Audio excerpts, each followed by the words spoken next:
দীর্ঘ ৭ বছরেও চালু হয়নি সিরাজগঞ্জ বায়ু বিদ্যুৎ কেন্দ্র। স্থানীয়দের অভিযোগ, বিগত সরকারের পৃষ্ঠপোষকতায় দুর্নীতির জন্যই প্রকল্পটি হাতে নিয়েছিল একটি চক্র। ঠিকাদারি প্রতিষ্ঠান বলছে, নানা জটিলতার কারণে প্রকল্পের কাজ সম্পন্ন করা যায়নি। সিরাজগঞ্জ প্রতিনিধি আমিনুল ইসলামের রিপোর্ট, জানাচ্ছেন জামান আশরাফ। সিরাজগঞ্জ শহরের মালসাপাড়ায় যমুনা নদীর পশ্চিম পাড় ঘেঁষে ক্রসবার ৩-এ বিদ্যুৎ উন্নয়ন বোর্ডের মাধ্যমে ২০১৮ সালে ৪২ কোটি টাকা ব্যয়ে নির্মাণ করা হয় বায়ু বিদ্যুৎ কেন্দ্র। বিদ্যুৎ কেন্দ্রের ৮টি টাওয়ার নির্মাণ করে বসানো হয়েছে পাখা। ২ মেগাওয়াট বিদ্যুৎ উৎপাদনের সক্ষমতা নির্ধারণ করা হলেও দীর্ঘ ৭ বছরেও চালু হয়নি প্রকল্পটি। স্থানীয়দের অভিযোগ, কোটি কোটি টাকা ব্যয়ে নির্মিত প্রকল্পটি মুখ থুবড়ে পড়ে আছে।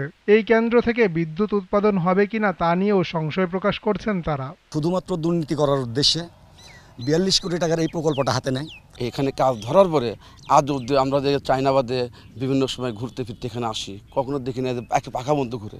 চারিপাশে যদি আপনি দেখতে যান, সেই ক্ষেত্রে দুর্নীতির ছোঁয়ায় একদম হরিলুট অবস্থা ছিল। ১ বছরের কাজ ৭ বছরেও শেষ না হওয়ায় ক্ষোভ জানালেন Sirajganj chamber of commerce and ইন্ডাস্ট্রির সভাপতি সাইদুর রহমান বাচ্চু।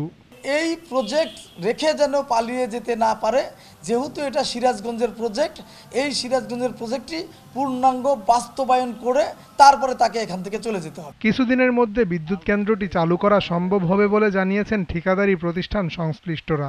মুখ থুবড়ে পড়বে না, এটা মুখ থুবড়ে পড়তে কিছু বললাম না, জটিলতা ছিল যে আমাদের করোনা গেছে, তারপরে এই ওটার হাইট বাড়ান লাগছে অনেক, প্রত্যেকটা টাওয়ারের প্রত্যেকটা বিল্ডিংয়ের। এখন আমার এই প্রজেক্টকে রেডি করতেছি সব কিছু দিয়ে, যে কোনো মূল্যে আমাকে প্রজেক্ট রেডি করতে হবে।